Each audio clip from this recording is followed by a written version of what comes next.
Hello दोस्तों, मैं मनीष खरे और आपका स्वागत करता हूं अपने यूट्यूब चैनल पर @मनीष खरे 1402 पर। और जैसा कि मैंने पहले बताया था पिछली वाली वीडियो में कि मैं क्या व्यष्टि अर्थशास्त्र पढ़ा रहा था, अभी समष्टि अर्थशास्त्र चालू करेंगे आज से। तो समष्टि अर्थशास्त्र में देखते हैं कि यह एक बड़े लेवल पर इसमें पढ़ाया जाता है और इसमें पूरे राष्ट्र की और बड़े बड़े उद्योगों के बारे में चर्चा की जाती है। और व्यष्टि अर्थशास्त्र में छोटे स्तर पर चर्चा की जाती है, समष्टि अर्थशास्त्र में बड़े स्तर पर। तो इसमें पहला पॉइंट आता है राष्ट्रीय आय की गणना।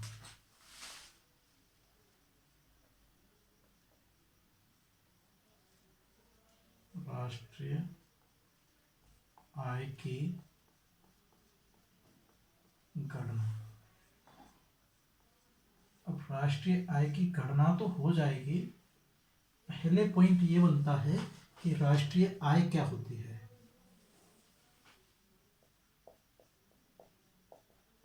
राष्ट्रीय आय, इसको समझना जरूरी है क्योंकि इसमें जो मेन चीज है वो यही है राष्ट्रीय आय। राष्ट्रीय आय से बहुत सारे क्वेश्चन बनते हैं और बहुत ऐसे टॉपिक हैं इसमें कि बहुत जगह आता है। तो राष्ट्रीय आय का क्या मतलब है?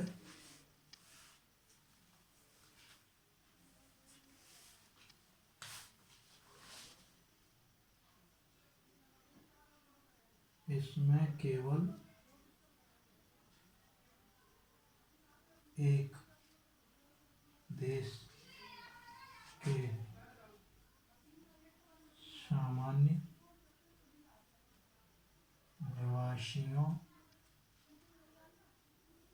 को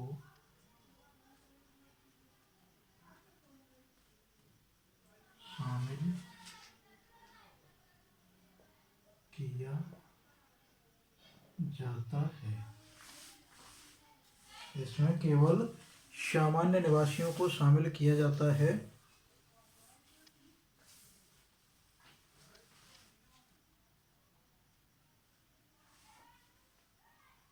गैर निवासियों की आय को शामिल नहीं किया जाता है। अब इसमें जो पॉइंट आता है, इसमें क्या है, सामान्य निवासी और गैर सामान्य निवासी, दो पॉइंट आते हैं। ये क्या है, सामान्य निवासी कौन से होते हैं और गैर सामान्य निवासी कौन से होते हैं, इसको भी जानना बहुत ज़रूरी है। तो सामान्य निवासी हो गए कि जैसे अपने देश में जो लोग रह रहे हैं,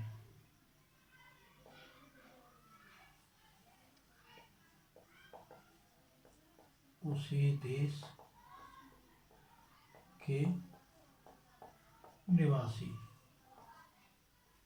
उसी देश के निवासी जिस देश में वह रह रहे हैं, उसी देश के निवासियों की आय को राष्ट्रीय आय में शामिल किया जाता है।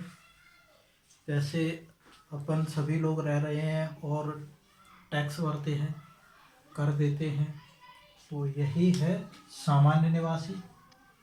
और गैर सामान्य निवासी, गैर सामान्य निवासी का मतलब है जैसे अपने देश में जो विदेशों के, क्या बोलते हैं उनको, दूतावास होते हैं,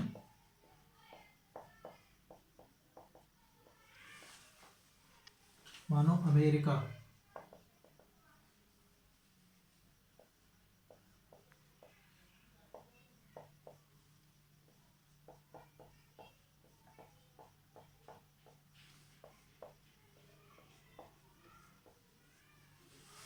जो यूएसए का दूतावास है भारत में, उसके अंदर जितने भी लोग रह रहे हैं, जितने भी लोग रह रहे हैं वह गैर निवासी होते हैं। वो रह अपने देश में ही रहे हैं, भारत में ही रह रहे हैं, मगर लेकिन वह भारत का हिस्सा नहीं बनते हैं। वो हिस्सा कहाँ का रहते हैं? यूएसए का ही हिस्सा रहेंगे, यूएसए का ही हिस्सा रहेंगे, मगर रह भारत में ही रहे हैं। ये भारत हो गया, यूएसए दूतावास, इससे कोई मतलब नहीं है, इसका डायरेक्ट कनेक्शन यूएसए से रहता है। जो भी इसमें कार्य होगा वो यूएसए के द्वारा ही होगा, जो भी इसमें परिवर्तन करना होगा यूएसए करेगा, इसमें भारत कुछ नहीं करेगा और ना ही भारत इसमें कुछ कर सकता है। अगर भारत का यूएसए दूतावास का कोई भी व्यक्ति अगर कहीं भी सब्जी मंडी में जाता है और अगर उस सब्जी मंडी में या कोई भी मार्केट में जाता है और अगर वहाँ उससे कुछ लड़ाई झगड़ा होता है तो सामने वाले को गोली मार के अगर दूतावास में पहुँच जाता है, तो जो भारत सरकार है वो यूएसए के दूतावास का जो व्यक्ति था जिसने गोली मारी थी, वो उस व्यक्ति के ऊपर कोई भी कानून नहीं, कोई भी कार्रवाई नहीं कर सकती है जब तक यूएसए की अनुमति नहीं होगी, तब तक उसके ऊपर कोई भी कार्रवाई नहीं कर सकती है। और यूएसए का जो दूतावास है उसकी जो आय है, उसमें जो व्यक्ति कार्य कर रहे हैं, चाहे वह भारत के ही क्यों ना हो, इसमें कुछ लोग यूएसए के भी होंगे, कुछ लोग भारत के भी होंगे। जो लोग भारत के हैं वो इसमें कार्य कर रहे हैं, तो इसकी जो आय है वो कहाँ काउंट की जाएगी? यूएसए की आय में। इन भारतवासियों की आय यूएसए की आय में काउंट की जाएगी, ना कि उसमें भारत में। तो गैर निवासी जो भारत में रहकर भी भारत का हिस्सा नहीं माने जाते हैं, गैर निवासी जो भारत में रहकर उस देश में रहकर उसी देश का हिस्सा नहीं माने जाते हैं, वह गैर निवासी होते हैं। तो गैर निवासियों की आय को शामिल नहीं किया जाता है, क्योंकि इनकी जो आय है, गैर निवासियों की आय है, जो उस देश में शामिल की जाएगी जिस देश के वो निवासी माने जा रहे हैं, उस देश में ही शामिल की जाएगी।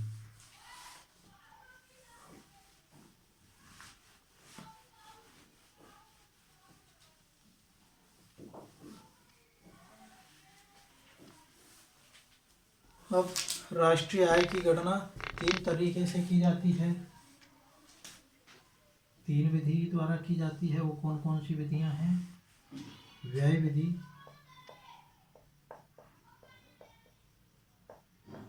व्यय विधि,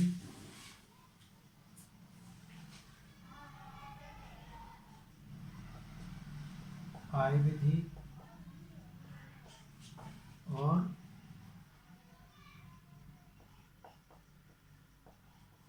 मूल्यवर्धन विधि।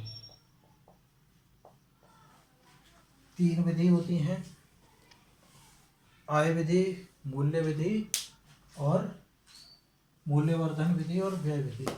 इसमें देखेंगे कौन सी वाली पहले, व्यय विधि को।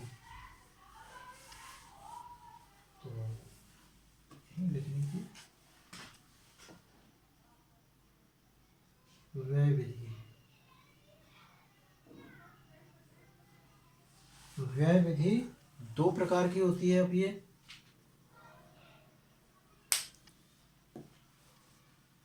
व्यय विधि कितने प्रकार की होती है? 2 प्रकार की। कौन कौन सी?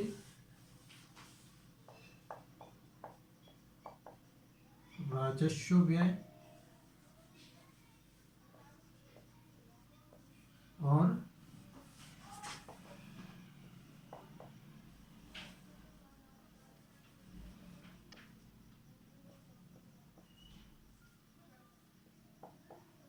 पूंजीगत व्यय। ठीक। और राजस्व व्यय को एक और नाम से जाना जाता है उपभोग व्यय। ठीक है। ऐसे ही आय विधि भी दो प्रकार की होती है।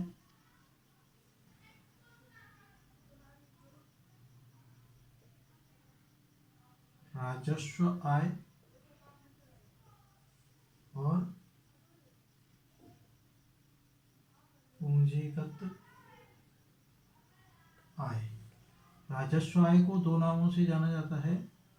राजस्व आय को उपभोग राजस्व आय को उपभोग आय भी कहते हैं।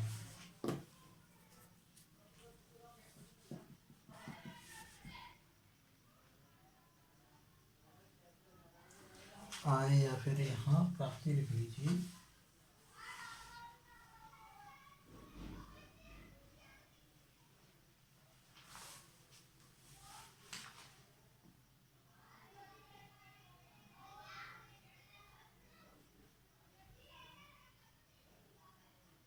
प्राप्ति प्राप्ति ये आय विधि की गणना का पूरा जो जितने भी विधियां हैं वो इन विधियों पर कार्य करती है। आय विधि, राष्ट्रीय आय कैसे कैसे गणना की जाती है, राष्ट्रीय आय की कहाँ कहाँ से निकाली जाती है वो, और ये उसकी राष्ट्रीय आय की विधियां हैं। इसमें से पहली वाली विधि है जो व्यय विधि, इसको समझाएंगे।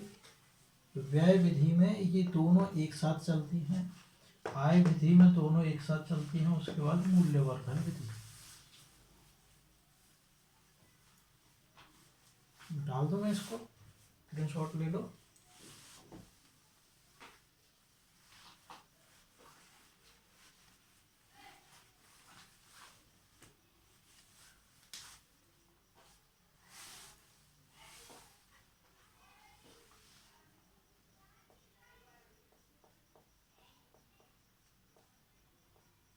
व्यय विधि, अब ये दोनों अंतर के हिसाब से चलती हैं। दोनों में अंतर इधर लिखेंगे क्या, राजस्व व्यय ऑब्लिक उपभोग व्यय। इधर लिखेंगे क्या, राजस्व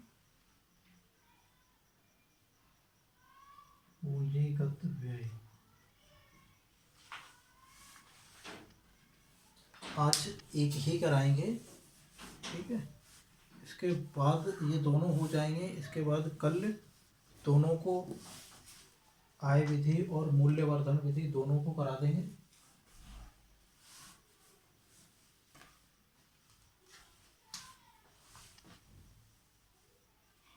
इसका उपयोग क्यों किया जाता है,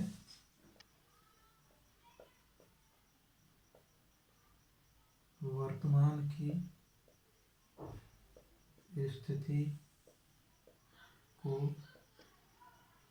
बेहतर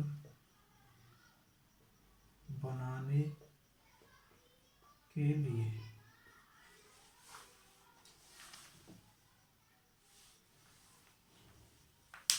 इसका उपयोग किया जाता है जो वर्तमान की स्थितियां हैं, जो वर्तमान की स्थितियां हैं, जैसे रोज के जो खर्चे हैं, सब्जी हो गई, ठीक है, जरूरत का सामान हो गया रोज का। जब ओके दोस्तों, लाइट चली गई है, इतने पर ही रोकना पड़ेगा। लाइट की बहुत समस्या चल रही है यहाँ।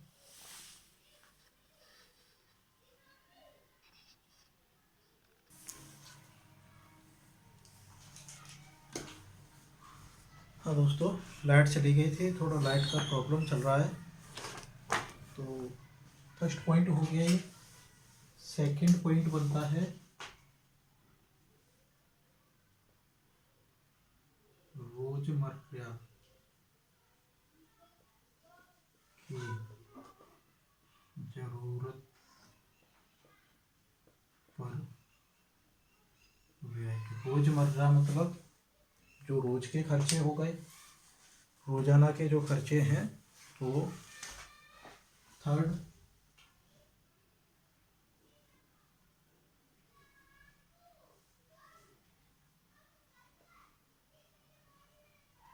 मरम्मत पर किया गया व्यय। मरम्मत का मतलब जैसे अपने घर का जो पंखा है वो खराब हो गया, ठीक है, पंखा जो खराब हुआ है तो उसको सही कराएंगे, तो जो सही कराएंगे तो उससे तुरंत ही हवा मिलेगी। ये नहीं कि आज तुम सही करा लो, पंखा जैसे खराब हुआ है उसको सही कराओगे तो ये नहीं कि 2-4 महीने बाद उसकी हवा खाने को मिलेगी, ठीक है ना। जिस दिन सही करा के लाओगे उसी दिन उसकी हवा खाओगे तुम। वर्तमान की स्थिति को बेहतर बनाने के लिए, क्योंकि गर्मी आज लग रही है तो आज ही पंखे की मरम्मत करी जाएगी।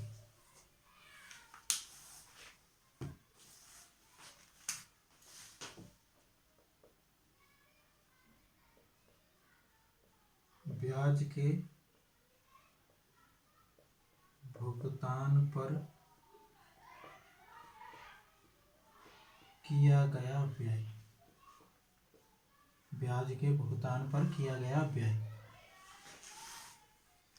जैसे किसी व्यक्ति ने अगर किसी से ब्याज पर रुपए लिए हैं और अगर वह व्यक्ति उसके जो रुपए लिए हैं उसको वापस नहीं कर पा रहा है तो वह महीने दर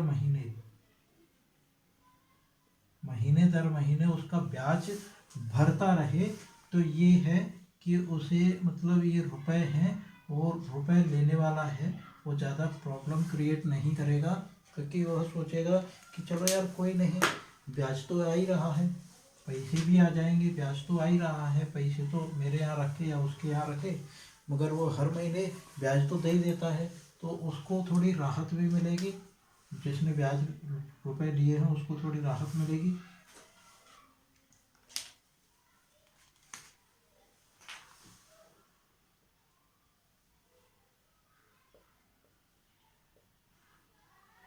आश्रितों पर किया गया व्यय। आश्रितों पर किया गया व्यय, जैसे आश्रितों पर जैसे अनाथालय,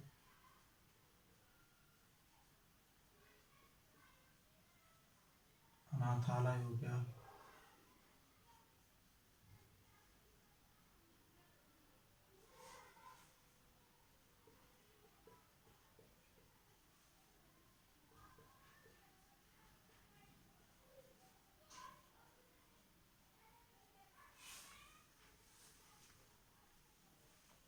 अगर यहाँ तुम खर्च कर रहे हो क्योंकि ये तुम पर ही आश्रित हैं, जैसे अनाथालय में अगर तुम डोनेशन देते हो तो तुम्हारा थोड़ा आसरा मिल जाएगा, उनको थोड़ी राहत मिल जाएगी। माता पिता को तुम्हारे ऊपर ही आश्रित होते हैं, दादा दादी और बच्चे तो पूरी तरह से कैसे तुम्हारे ऊपर ही डिपेंडेंट रहते हैं, क्योंकि बच्चों को काम करने की अनुमति तो होती नहीं है, तो उसी कारण से बच्चे तुम्हारे ऊपर ही पूरे आश्रित रहते हैं, तो उन पर जितना भी खर्च करोगे वह इसी में आएगा, राजस्व या उपभोग व्यय में।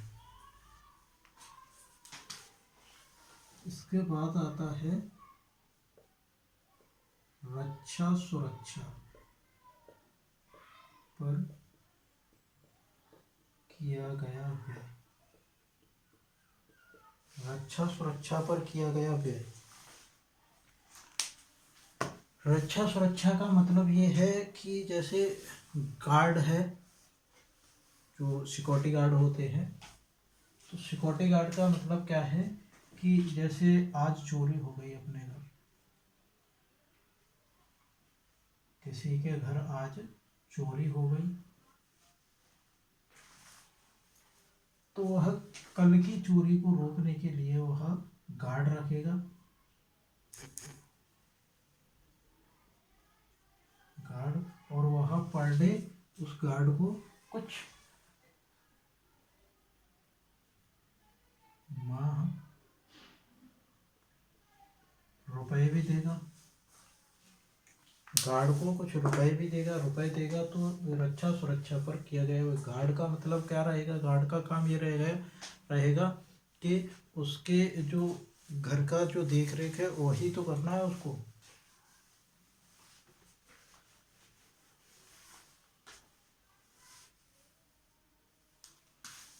इसकी जो डेफिनेशन बनती है वो ये बनती है, राजस्व व्यय की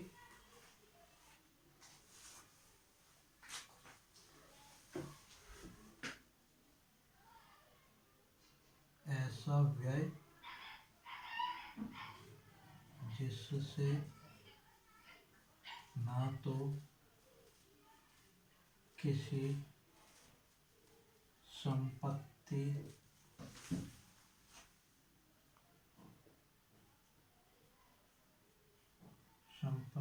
का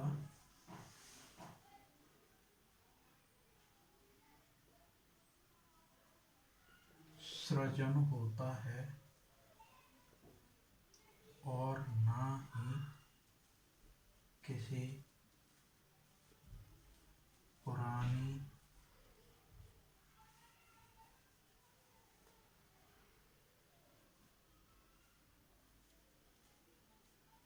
देनदारी में कमी आती है।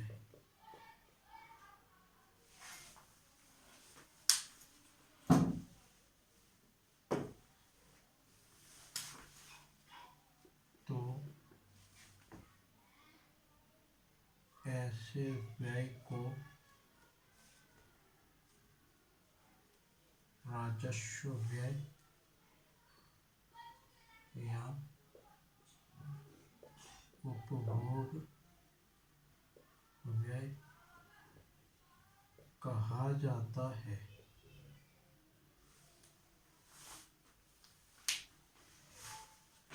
ऐसा व्यय जिससे ना तो किसी संपत्ति का सृजन हो और ना ही पुरानी देनदारी में कमी आए। मान लो इसका क्या मतलब है? रोजमर्रा की जरूरतों पर व्यय, कोई भी संपत्ति का सृजन नहीं हो रहा है, ठीक है, मरम्मत पर किया गया व्यय, इससे कौन सी संपत्ति बन रही है, ठीक। ब्याज के भुगतान का व्यय, जो ब्याज लिया है, पुरानी जो देनदारी है उसमें कोई भी कमी नहीं आ रही है क्योंकि वह ब्याज का भुगतान कर रहा है, ना कि वह उसका जो रुपए उसने लिए थे उसका भुगतान नहीं करते हुए वह ब्याज का भुगतान करता है यहाँ।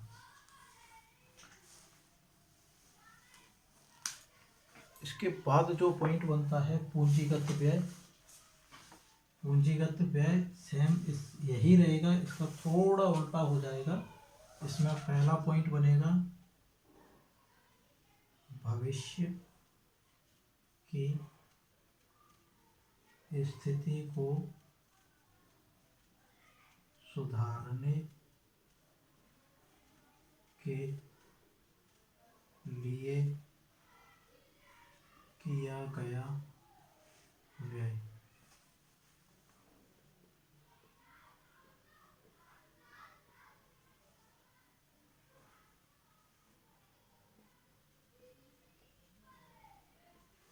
भविष्य की स्थिति को सुधारने के लिए किया गया व्यय। भविष्य की स्थिति कैसे?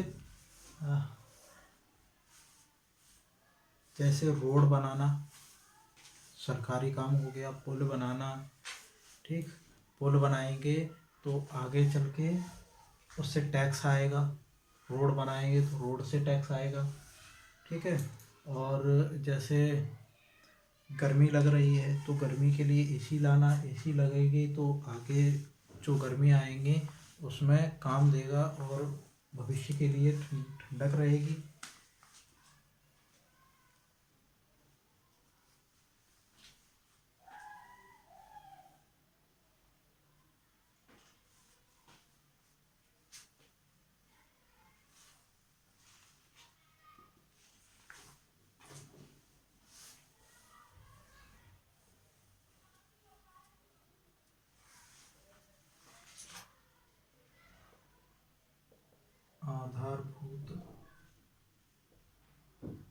संरचना के विकास